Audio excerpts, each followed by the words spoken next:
안녕하세요. 이제 30대 중반을 넘긴 열혈 애청자입니다.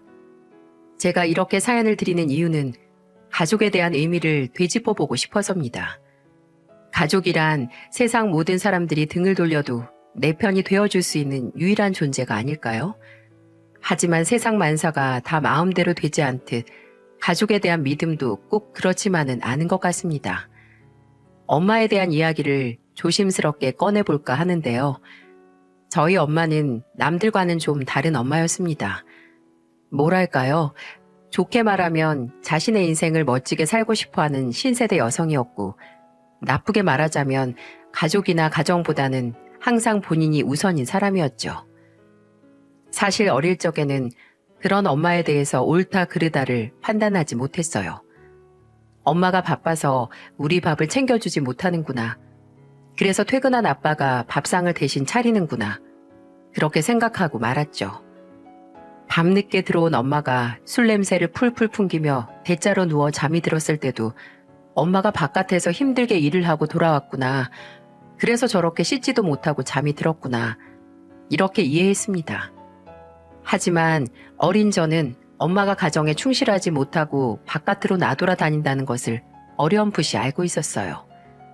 엄마 아빠가 언성을 높이며 싸우는 소리만 들어봐도 무엇이 문제인지 어렵지 않게 알 수 있었죠. 그저 우리 엄마는 그렇게 나쁜 사람이 아니라는 핑계를 찾았던 것 같습니다. 다른 친구들의 엄마처럼 다정하고 살갑지 못한 이유를 어떻게 해서든 찾고 싶었던 거죠. 엄마가 아빠 말고 다른 남자를 만나다가 헤어지게 됐을 때도 마찬가지였어요. 아빠가 엄마한테 잘해주지 못하니까 엄마가 다른 남자를 찾은 거라고 이해하려고 했죠. 제가 초등학교 5학년 때 부모님은 각자의 인생을 살기로 결정을 했고 남동생과 전 엄마와 함께 살게 됐습니다. 엄마는 해가 떠 있는 시간에는 잠을 잤고 해가 지고 어두워지면 일을 나가셨어요. 그래서 전 컴컴하고 무서운 밤을 칭얼대는 남동생을 달래가며 견뎌야만 했죠. 엄마는 아빠와 이혼을 하고도 여전히 자격이 부족한 엄마였습니다. 김이 모락모락 나는 갓 지은 밥상을 엄마에게 받아본 기억이 없다면 제 말이 과장이 아니라는 걸 아실 거예요. 전 부모님의 이혼에 대해서 누구의 잘잘못을 따지고 싶진 않았어요. 하지만 나이를 먹고 성인이 돼가면서 엄마와 아빠 중에 누가 더 고통스럽고 아팠을지는 충분히 짐작할 수 있었죠. 남동생과 제가 각자 밥벌이를 할 수 있게 되면서부터는 엄마와 헤어져 독립을 해서 살았습니다. 이런 표현이 어떨지 모르겠지만 엄마는 우리와 떨어져 지내게 되면서부터 더욱 방탕한 인생을 사셨던 것 같아요. 간호조무사로 의원에서 근무하고 있는 제게 이런저런 핑계로 용돈을 타가시기도 했고요.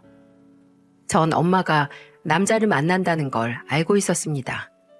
엄마의 새로운 인생을 응원했지만 엄마가 만나는 남자가 여러 명이라는 게 문제였죠. 그런 엄마에게 잔소리도 해보고 화도 내봤지만 돌아오는 건 내 인생 관여 말고 네 인생이나 잘 살라 이런 콧방귀 뿐이었네요. 그러니 제가 더 이상 무슨 말을 하겠습니까? 엄마가 딸을 단속해야 하는데 딸이 엄마를 단속하고 있으니 할 말 다 했죠 뭐. 전 엄마의 말대로 제 인생에 충실하기로 했어요. 간호조무사 자격증을 따서 동네 의원에 취직을 했죠. 차곡차곡 돈을 모으며 미래를 준비했어요. 그리고 지인에게 소개를 받은 남자와 연애도 시작했고요. 남자친구는 투자 전문 회사에서 펀드 매니저로 근무를 하고 있는 사람이었어요. 제가 전혀 모르는 분야라서 그런지 무척 근사해 보였죠. 회사에서도 인정받는 재원으로 연봉도 꽤 되는 것 같았습니다. 무엇보다도 늘 자신감에 차 있는 모습이 무척 매력 있는 사람이었어요. 우리의 연애는 때론 달달하기도 했고 때론 열정적이기도 했어요. 이 사람과의 연애 전에도 만나본 사람들은 있었지만 이렇게 제 마음을 뺏긴 적은 없었어요. 사랑에 빠졌다는 감정이 어떤 건지 그때 비로소 알겠더라고요. 1년간의 열애 끝에 우리 두 사람은 미래를 약속했어요. 그 남자는 제게 이렇게 말하더군요. 밤마다 네 꿈을 꾸느라 미칠 지경이야. 툭 하면 조는 바람에 회사에서 매일 혼나. 이게 다 너 때문에 벌어진 일이니까 너도 양심이 있으면 나한테 시집 와라. 그 멋대가리 없는 프로포즈에 제 마음이 홀라당 넘어가 버리더라고요. 이렇게 멋진 남자와 평생을 함께 한다는 상상을 하니까 가슴이 콩닥콩닥 널뛰기를 합니다. 이제 결혼을 약속했으니 양가 부모님을 만나 뵙고 인사를 드릴 차례였죠.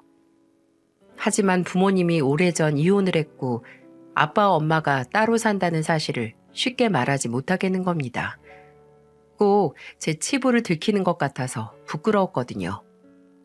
이걸 어떤 식으로 얘기를 해야 할지 고민에 고민을 거듭한 후에 아주 조심스럽게 집안 사정을 얘기했어요. 그런데 그 남자는 전혀 개의치 않아 하더라고요. 오히려 자신의 가족사가 훨씬 더 가관이라며 쓴웃음을 짓는 겁니다. 난 어릴 적에 할머니 손에 컸어. 아버지는 교통사고로 돌아가셨고 엄마는 아빠가 죽고 난 지 1년도 못 돼서 날 버리고 다른 남자랑 살겠다고 집을 나갔지. 그래서 난 부모님 사랑이라는 걸 거의 모르고 자랐어. 그저 할머니를 엄마라고 생각하면서 지금까지 살아왔어. 전 남자친구의 고백에 깜짝 놀라고 말았습니다. 그 사람에게 저와 비슷한 아픔이 있었을 줄은 꿈에도 몰랐거든요. 그러고 나니까 이 사람과 저는 정말 운명이라는 생각이 들었어요. 그렇게 서로에 대해서 더 확신을 갖게 된 우리 두 사람은 따로 날을 잡아 집안 어른들에게 인사를 드리기로 했습니다. 전 한껏 꾸미고 그 사람의 조부모님을 처음으로 뵙게 되었죠. 그 남자가 어머니처럼 생각한다던 할머님은 절 반갑게 맞아주셨어요. 정말 반가워요. 연수 씨라고 했죠? 장현이한테 아가씨에 대해서 많이 들었습니다. 이 녀석이 어찌나 연수양 칭찬을 하던지 입에 침이 다 마를 정도였다니까요. 그런데 내가 직접 보니까 그럴만하네요. 정말 고운 사람이에요. 예쁘게 봐주셔서 감사합니다. 이렇게 할머님은 저를 귀한 손님처럼 대해주셨는데요. 반면 할아버님은 식사를 하는 내내 별 말씀 없으셨고 불편한 기색이더라고요. 혹시 제가 마음에 들지 않으신 건지 당연히 마음이 쓰였습니다. 하지만 또 티를 낼 수도 없어서 그 자리에선 그냥 모른 척 하고 있었어요. 나중에 남자친구가 할아버님의 태도에 대해서 제게 설명을 해주더군요. 실은 할아버지는 날 좀 미워하셔. 그래서 저러시는 거니까 너무 신경 쓰지 마. 왜 할아버님이 자기를 싫어하는데? 아버지가 사고로 돌아가시자마자 엄마가 딴 남자랑 눈이 맞아서 집을 나간 다음부터 저러셔. 자식을 잃은 아픔과 며느리에 대한 미움이 나한테 옮겨온 거지. 나 어릴 적엔 할아버지한테 욕도 정말 많이 먹었어. 집안 말아먹은 지 엄마랑 꼭 닮았다면서 괜한 일도 다 내 탓을 하셨지. 아, 그랬구나. 그나마 할머니가 날 지극정성으로 챙겨줘서 그렇지 할머니가 아니었다면 난 진즉에 가출하고 말았을걸? 그런데 지금은 그냥 그러려니 하고 넘어가. 어른이 돼서 생각해보니까 할아버지한텐 그냥 한을 풀 대상이 필요했던 것 같아. 그래서 그냥 그렇게 내가 이해하기로 했어. 할아버지가 사시면 얼마나 더 사시겠어. 그냥 실컷 미워하라지 뭐. 담담하게 말하는 그 남자를 보니까 마음 한편이 아려옵니다. 누군가에게 미움을 받는다는 게 얼마나 속상하고 아픈 일일까요? 부모를 잃은 어린애가 감당하기엔 참 힘들었을 겁니다. 그런 환경 속에서도 훌륭하게 성장한 남자친구가 대견스럽더라고요. 전 그런 남자친구를 데리고 엄마에게 소개시켜줬어요. 엄마는 남자친구가 잘 나가는 펀드 매니저라고 하니까 표정 자체가 달라지더군요. 처음 뵙겠습니다. 연수랑 만나고 있는 박장현이라고 합니다. 네, 말씀 많이 들었어요. 반가워요. 투자회사 과장이라고 들었는데 젊은 나이에 대단하네요. 엄청 능력자인가 봐요. 아니에요. 그냥 평범한 수준입니다. 그저 열심히 하려고 노력 중이고요. 그래요. 엄마로서 우리 연수 행복하게 만들어줄 수 있는 남자면 충분해요. 내가 우리 연수를 얼마나 귀하게 키웠는데요. 일찍이 애 아빠랑 헤어지고 힘들게 애들 키워온 거 생각하면 내가 눈물부터 난다니까요. 아, 네. 어머니가 고생이 참 많으셨겠어요. 남자친구 앞에서 눈물을 찍는 엄마를 보니까 말도 안 나옵니다. 엄마 입에서 저런 말이 아무렇지도 않게 나온다는 게 참 기가 막히더라고요. 하지만 남자친구 앞에서 그런 속마음까진 내비칠 수가 없으니 그저 잠자코 입을 다물고 있었죠. 엄마는 남자친구가 마음에 들었는지 엄청 호들갑을 떨더라고요. 얘 연수야, 네 신랑감 정말 괜찮더라. 내가 그 회사 잘 아는데 거기에서 과장 정도 달려면 성과가 엄청 좋아야 할걸. 연봉도 꽤 될 테고 엄마가 또 주식 펀드 하면 거의 반 전문가니니 그 정도 능력이면 너 먹고 사는데 아무 문제 없을 거다. 엄마는 이 결혼 대찬성이니까 얼른 날짜 잡아. 엄마는 그 사람 능력만 보여? 다른 건 안 보고? 모르는 소리 하지 마. 남자가 다 거기서 거기지. 결국은 돈 잘 버는 놈이 최고야. 두고 봐라. 엄마 말이 틀리나 맞나.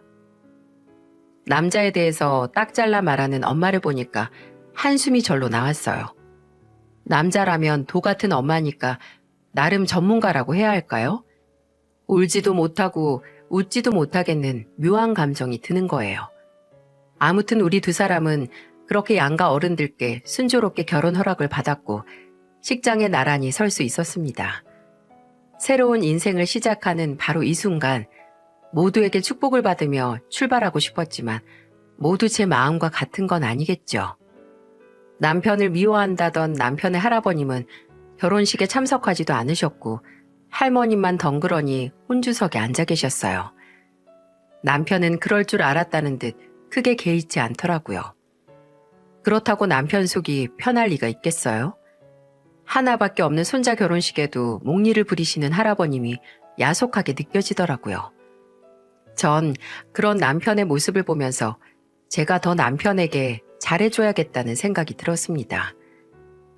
그래도 할머님이 남편을 애지중지 여기고 있다는 게 그나마 다행이었죠.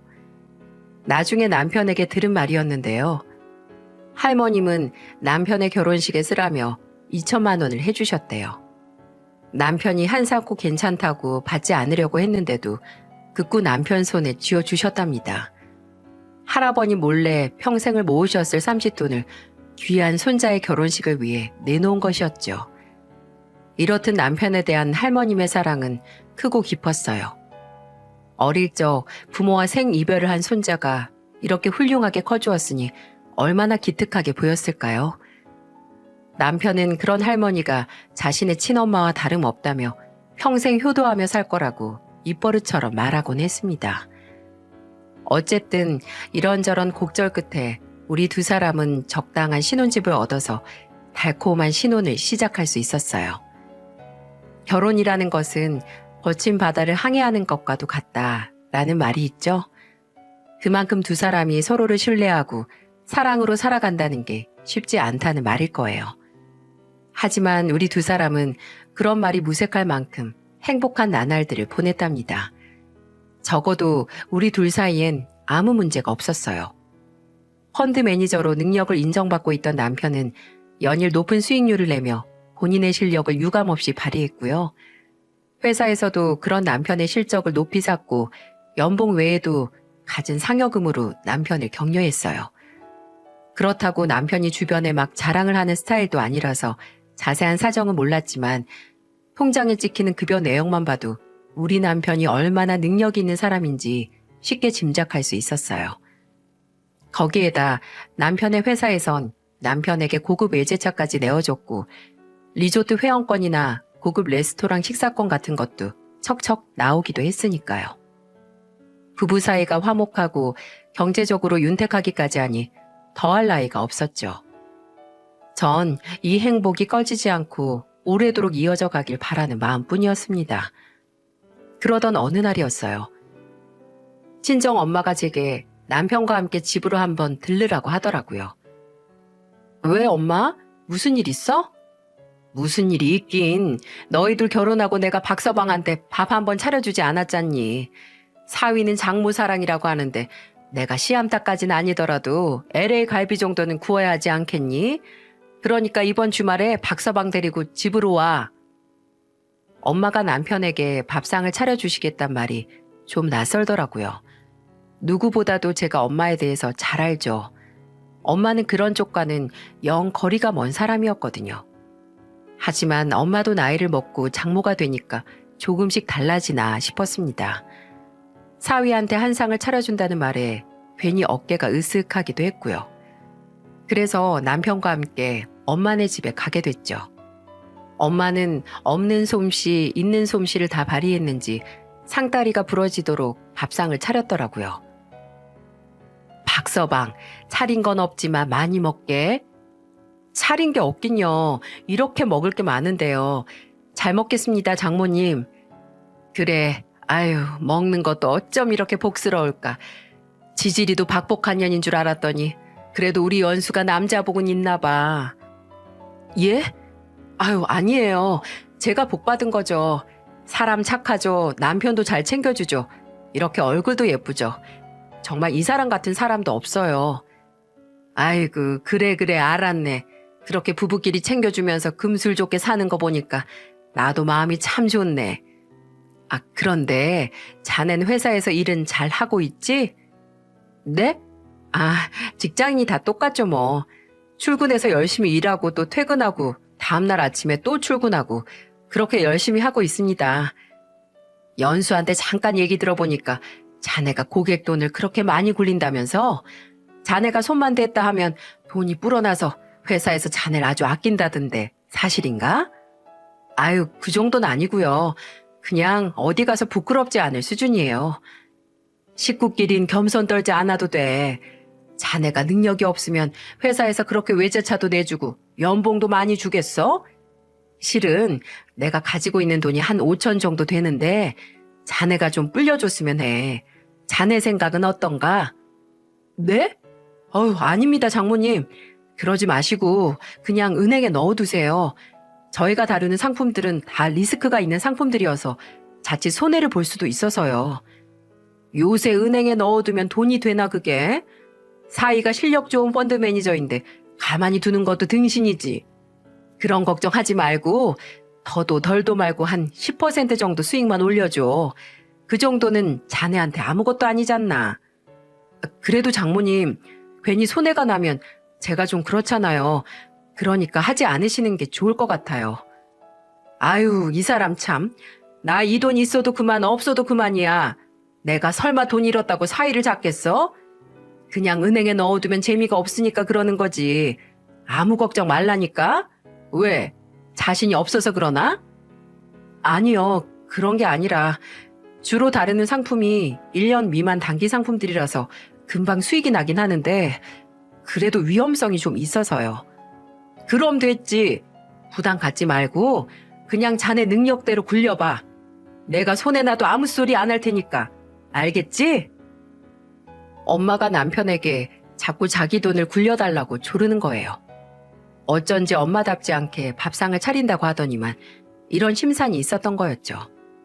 전 남편이 듣지 않는 곳에서 엄마 옆구리를 찔렀어요. 엄마, 왜 그래? 저 사람 부담스럽게 왜 자꾸 돈을 맡기려고 하냐고. 왜긴 누워서 떡 먹는 건데 그럼 안 먹고 버리니? 위험성이 있다잖아. 손해볼 수도 있다는데 왜 그러냐고. 그렇게 따지면 이 세상에 위험하지 않은 게 어딨니? 왜 돈 많은 부자들이 박서방 같은 사람한테 돈을 맡기겠냐고. 그런 걱정하지 말고 너도 돈 있으면 박서방한테 불려달라고 해라. 하긴 너 같은 쫄보가 무슨 투자를 하겠냐마는. 엄마는 막무가내였어요. 제가 말리는데도 고집을 꺾지 않고 남편에게 5천만 원이라는 거금을 송금했어요. 남편도 장모님의 자금을 굴리는 일을 부담스러워했지만 하도 엄마가 괜찮다고 하니까 별 수 없이 받아들인 거였죠. 하지만 코가 깨지는 사람은 뒤로 자빠져도 꼭 코가 깨지지 않습니까? 남편이 엄마의 5천만 원을 투자하자마자 갑자기 세상이 이상하게 돌아가는 겁니다. 느닷없이 국제유가가 하늘 높은 줄 모르고 치솟질 않나, 생각지도 못한 나라들끼리 전쟁을 벌이질 않나, 기준금리가 어쩌고 저쩌고 악재가 거듭되는 거였어요. 당연히 투자를 목적으로 하는 남편의 회사는 비상사태를 맞았고 남편의 상황도 급변하기 시작했죠. 남편이 관리하던 고객 자금은 반토막을 넘어 반의 반토막이 나기도 했습니다. 그러자 고객들의 항의로 회사가 난리가 났고 남편은 말 그대로 마른 하늘의 날벼락을 맞고 말았죠. 하지만 이게 남편의 잘못이라고 볼 수는 없지 않겠습니까? 투자라는 게 반드시 위험을 동반하는 거니까요. 하지만 사람들의 심리는 그렇지 않은가 봅니다. 자신들이 투자한 돈이 하루가 다르게 줄어드는 것을 본 고객들은 남편을 화풀이 대상으로 삼고 남편을 잡기 시작했어요. 내 돈 내놔라부터 시작해서 이렇게 위험한 상품인지 몰랐다. 수수료를 토해내라. 이거 다 사기가 아니냐 등등 갖은 수모와 모욕을 다 들어야 했습니다.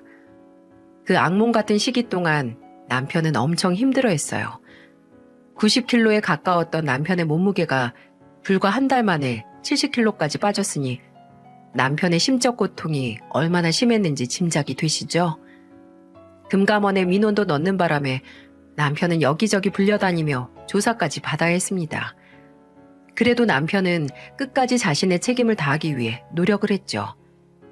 그런데 말이죠. 이 세상 참 야속하고 냉정합니다. 남편이 그렇게 잘 나갔던 시절에는 그렇게 남편을 떠받들었던 회사가 이제 와서 남편에게 퇴사를 권고하더라는 거였죠. 듣기 좋은 말로 포장을 했지만 결국 총대를 남편에게 매라는 말이었어요. 크게 낙심한 남편은 등 떠밀리듯 회사에서 나오게 됐고 우울증 같은 게 오는 바람에 한동안 집 밖으로 나가지도 않았습니다. 그런 남편의 모습을 쭉 지켜본 제 마음도 타들어가는 것 같았고요. 아무리 사람 인생 어떻게 될지 모른다지만 순탄했던 남편의 인생이 너무나 한순간에 나락으로 떨어졌어요. 경제적인 문제도 문제였지만 전 남편의 마음이 크게 다친 것 같아서 너무나 안타까웠어요. 그렇게 당당했던 사람이 왠지 모르게 풀이 죽어있는 모습을 보니까 화도 나고 슬프기도 했어요. 하지만 전 그 사람의 아내잖아요.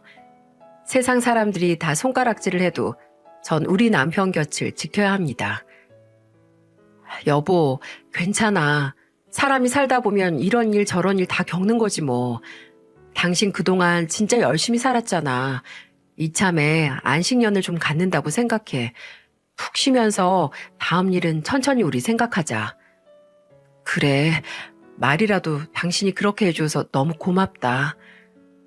전 남편의 마음을 어루만져주고 격려해 주었어요. 그래서인지 남편은 금세 힘을 내더라고요.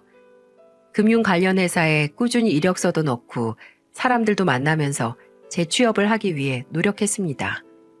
그러면서 틈틈이 새벽에 공사장으로 아르바이트까지 나가더라고요. 굳이 그러지 않아도 된다고 하는데도 남편은 10,000원짜리 한 장이라도 벌어야 마음이 편하다는 겁니다. 오히려 몸을 써야 머리가 맑아진다면서 일주일에 3~4번씩은 새벽 일찍 일어나서 집을 나서더라고요. 그런 남편이 참 존경스럽게 보이더군요. 가장이라는 책임을 다하기 위해 역경에도 굴하지 않고 당당히 맞서는 훌륭한 사람이었어요. 하지만 예상치 못한 난관이 엉뚱한 데서 튀어나오는 겁니다. 남편에게 5천만 원이라는 자금을 투자한 엄마는 원금도 거의 못 찾을 수 있다는 말을 듣곤 저희 집에 불이 났게 달려오셨죠. 아니 박서방, 이게 어떻게 된 건가? 왜 내 돈이 불어나기는커녕 원금도 못 찾느냐고. 죄송합니다 장모님. 본의 아니게 그렇게 됐습니다. 국제시장의 악재가 너무 많이 겹쳤어요. 저도 어쩔 도리가 없었습니다. 그럼 회복될 여지가 조금도 없는 거야? 정말 내 돈 5천만 원이 다 사라져버린 거냐고. 아마 그럴 것 같아요. 죄송합니다 장모님. 아니 이 사람아, 전문가라는 사람이 위험하면 알아서 돈을 빼야지 왜 가만히 있었어? 장모님, 제가 3개월 전에 수익 조금 났으니까 빼자고 말씀드렸는데요. 그런데 장모님이 그 정도로 만족 못 하시겠다고 더 묶어두자고. 그거야 욕심이 나니까 그랬던 거고, 내가 아무리 그랬어도 전문가인 자네가 하지 말라고 했었어야지. 안 그래? 그럼 이제 어쩔 텐가? 자네 회사도 그만뒀다면서? 그럼 내 돈은 어떻게 책임질 거냐고? 흥분한 엄마가 남편에게 악을 쓰는데 순간 가족이 맞나 싶었어요. 전 그런 엄마에게 빽 하고 소리를 질렀죠. 엄마, 정말 왜 이래? 그러니까 애초에 이 사람이 뭐라고 했어? 손해볼 수도 있으니까 하지 말라고 했지? 그런데 엄마가 고집을 끝까지 피워서 투자한 거 아니야. 그런데 이제 와서 생떼를 부리면 우리 보고 어쩌라고. 이년아, 돈이 무려 5천이야, 5천. 내가 이렇게 휴지 조각이 될 줄 알았니? 아휴, 속 터져. 아무튼 나 모르겠으니까 니들이 알아서 내 돈 가져와. 집을 팔든 차를 팔든 해서 내 돈 해가지고 내놓으라고. 알아들어? 엄마, 우리도 힘들어. 엄마까지 제발 이러지 마. 몰라. 난 분명히 말했다. 정말 무정한 엄마였어요. 엄마 눈엔 어려움에 빠진 딸 자식은 보이지도 않는지 오로지 본인의 돈만 내놓으라고 성화를 부렸어요. 남편 보기가 정말 부끄러울 정도로 제 얼굴이 화끈 달아오르더군요. 엄마가 그렇게 한바탕 난리를 치고 돌아가고 난 후 전 낯빛이 하얗게 질린 남편에게 말했습니다. 여보, 정말 미안해. 나도 엄마가 저렇게 흥분하실지 몰랐네. 많이 속상하지. 내가 엄마한테 따로 얘기할 테니까 너무 신경 쓰지 마. 아니야. 장모님이 화나실 만해. 돈 5천이 작은 돈도 아니고 그 돈을 홀라당 날려먹었으니까 당연히 속상하시겠지. 차라리 내가 억지로라도 빼드릴 걸 그랬어. 억지로 빼드렸으면 또 억지로 뺐다고 난리 쳤을걸? 당신 탓 아니니까 그런 생각 마. 이게 다 엄마가 욕심을 부리다 그런 건데 엄마는 괜한 사람을 잡고 있어. 그래도 장모님 돈을 우리가 어떻게든 해드려야 하는 거 아닌가? 그걸 왜 우리가 해드려? 지금 우리도 발등에 불 떨어졌는데 5천 해드릴 돈이 어딨어. 괜한 소리 하지 말고 가만히 있어. 엄마는 내가 잘 달래볼 테니까. 알았지? 전 죄책감을 갖고 있는 남편에게 단단히 일러두었습니다. 엄마의 어깃장에 괜히 마음 약해지지 말라고 말이죠. 이제 겨우 상처를 딛고 일어난 남편에게 부담을 지우고 싶진 않았거든요. 하지만 엄마의 집착은 저마저 혀를 내두를 정도로 심하더군요.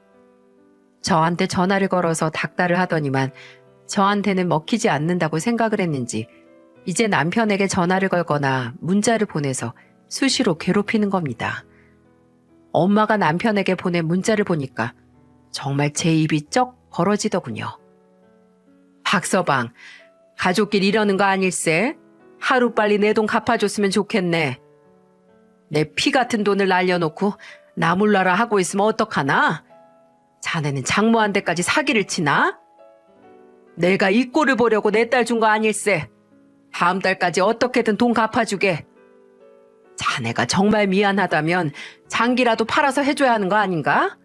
나 그 돈 없으면 죽어.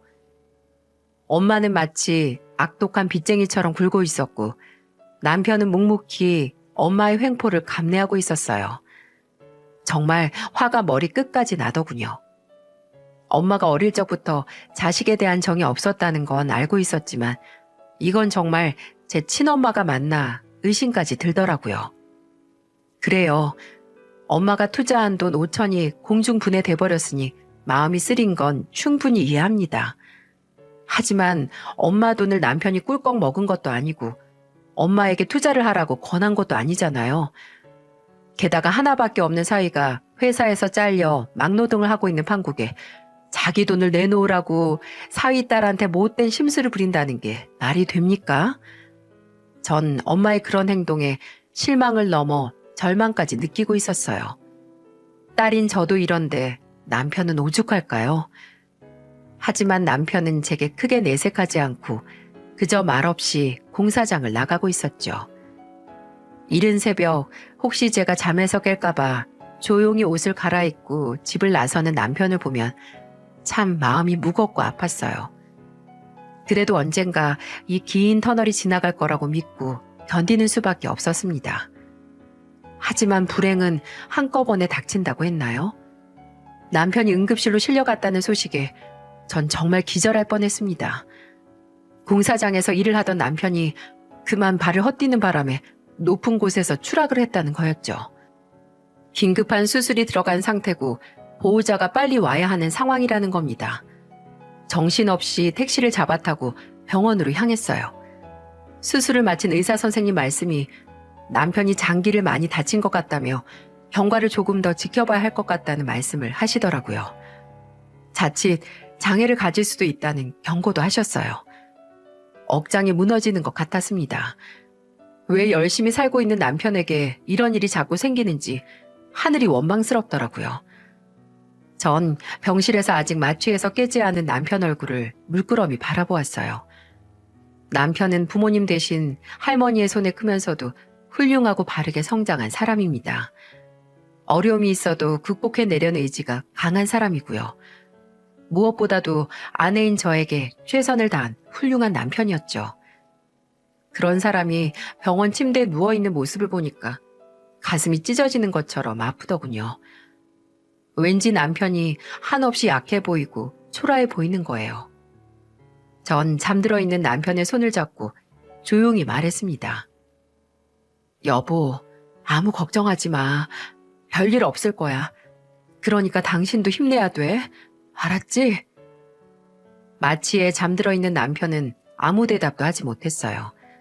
그저 꿈속에서라도 제 목소리를 듣고 얼른 일어나길 바랄 뿐이었죠.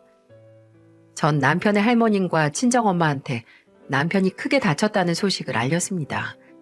저 혼자만 알고 넘어가기엔 너무 큰 사건이었거든요. 친정엄마가 놀란 목소리로 대묻습니다. 뭐? 박서방이? 얼마나 다친 건데? 나도 잘 몰라. 장기를 많이 다쳐서 일단 수술했는데 경과는 더 봐야 한대. 아휴, 거기 어디 병원이야? 신경질적으로 전화를 끊은 엄마는 얼마 후에 입원실 문을 열고 들어오더라고요. 그런데 엄마가 아직 눈을 뜨지 못한 남편에게 성큼성큼 다가가더니 다짜고짜 남편의 멱살을 잡는 게 아니겠어요? 박서방, 당장 일어나서 내 돈 내놔. 내 돈 주기 전까진 절대 못 죽어. 내 말 안 들려? 빨리 내 돈 내놓으라고. 엄마, 지금 뭐 하는 거야? 뭐 하긴, 내 돈 받으려고 하는 거지. 니들 지금 나한테 허튼 짓 하고 있는 거 아니야? 돈 때문에 찔려서 괜한 연기하고 있는 거 아니냐고. 엄마, 일단 이 멱살부터 놔. 아직 이 사람 회복도 못했어. 그러다가 큰일 나면 어떡하려고 그래? 아무리 성격이 괴팍한 엄마지만 이건 정말 아닙니다. 사경을 헤매고 있는 사위에게 멱살을 잡고 돈을 내놓으라고 호통을 치다니요. 전 그런 엄마를 말리며 남편에게서 떼어놓으려고 했습니다. 그런데 때마침 남편의 할머님까지 입원실로 들어오시는 게 아니겠어요? 할머니는 이 어처구니 없는 상황을 보면서 눈을 동그랗게 뜨셨죠. 아니 사돈, 이게 지금 무슨 짓입니까? 왜 우리 장현이 멱살을 잡고 난리를 피우시는 거예요? 왜긴 왜예요? 내 돈 찾으려고 하는 거지. 돈이요? 아니 무슨 돈이요? 아니 그보다도 왜 다친 애를 못 살게 구시냐고요? 왜냐고요? 박서방 죽기 전에 내 돈을 찾아야 하니까 그렇죠. 그러니까 저 말리지 마세요. 아이고 아가, 이게 대체 무슨 일이냐? 아이고 사돈, 그 멱살이나 좀 놓고 말씀하세요. 엄마의 행패에 병실은 말 그대로 난리가 났습니다. 저도 말리고 할머님이 말려도 엄마는 막무가내였죠. 큰 소란에 깜짝 놀란 의료진까지 나서서 엄마를 남편에게서 떼어놓았습니다. 엄마는 축 늘어진 남편을 향해 분리수거도 되지 않는 쓰레기라는 둥 입에 담기도 민망한 욕을 내뱉고는 씩씩거리며 병원을 나서더군요. 혼이 다 빠진 저는 털썩 주저앉고 말았어요. 할머님이 그런 저를 붙잡고 묻습니다. 아가, 이게 대체 다 무슨 일이냐? 왜 사돈이 다친 애를 붙잡고 저렇게 길길이 날뛰냐고. 할머님, 실은 그게요. 전 하는 수 없이 그간 있던 일을 할머님께 다 설명드렸는데요. 할머님은 아무리 그래도 다 죽어가는 사위에게 돈 내놓으라고 멱살을 잡는 장모가 어디냐며 분해하셨습니다. 전 엄마의 난장에 부끄러워서 고개를 들 수가 없었어요. 바로 그 순간 남편이 마취해서 깨어났는지 나지막하게 절 부르더군요. 여보. 여보, 나야 나. 괜찮아? 어디 아픈 데는 없어? 할머님도 의식을 찾은 손자의 손을 붙잡고 눈물을 훔치십니다. 아이고, 장현아, 이게 다 무슨 일이라니. 남편은 천천히 눈을 감았다가 떴다가를 반복하면서 걱정하는 가족들을 향해 살며시 미소를 보이더군요. 그리고 남편을 체크한 의사 선생님께선 수술 경과가 상당히 좋아서 다행이란 말씀도 해주셨어요. 일주일 동안 회복에 집중하고 몇 가지 검사를 하고 난 뒤 퇴원을 하면 되겠다고 하시더군요. 의사 선생님의 긍정적인 진단에 저와 할머니는 겨우 가슴을 쓸어내릴 수 있었어요. 아이고, 다행이다. 천만 다행이야. 하늘이 도우셨구나. 할머님의 말씀처럼 정말 하늘이 도우셨나 봐요. 하마터면 평생 장애를 안고 살아야 할 뻔했던 남편은 일주일 뒤 건강하게 회복해서 무사히 퇴원을 할 수가 있었죠. 하지만 남편이 퇴원했다는 소식은 또 어떻게 들었는지 연락도 없이 찾아온 친정엄마가 또다시 행패를 부리더군요. 전 그런 엄마를 말리려고 해봤지만 엄마는 막무가내로 남편에게 따지고 묻습니다. 박서방, 이제 앞으로 어떻게 내 돈을 갚을지 얘기 좀 해보게. 자꾸 이런 식으로 회피를 한다고 해서 끝날 문제가 아니잖아. 그런데 가만히 엄마의 말을 듣던 남편이 그저 엄마를 빤히 쳐다보더니 냉랭한 목소리로 되묻는 게 아니겠어요? 장모님, 투자 매매 계약서 쓰실 때 투자 손실은 오롯이 고객에게 있다는 설명란에 자필 사인하셨죠? 뭐? 그런데 그게 뭐? 그 말은 저한테는 아무런 법적 책임이 없다는 말이에요. 무슨 말인지 아시겠어요? 뭐라고? 그러니까 자넨 내 돈을 이런 한 장 못 내놓겠다는 건가? 이런 한 장 안 드려도 전 아무 상관없지만 그래도 장모님이시니까 제가 500까지는 해드릴 거예요. 그거라도 받으실래요? 뭐라고? 내가 넣은 돈이 5천인데 무슨 500 같은 소리를 하고 있어? 장모님, 다시 한번 말씀드리지만 전 투자에 대한 책임이 1도 없습니다. 문제 삼고 싶으시면 고소하셔도 돼요. 하지만 바로 그 순간 저도 가만히 있지 않을 겁니다. 가만히 안 있으면 어쩔 건데. 장모님은 수술을 막 마치고 마취해서 깨지도 못한 저를 쥐잡듯이 잡았죠. 멱살도 잡고 흔들고 분리수거도 안 되는 쓰레기라고 욕도 하시고요. 아무리 돈이 우선이라지만 그게 장모가 사위한테 할 짓입니까? 그거야.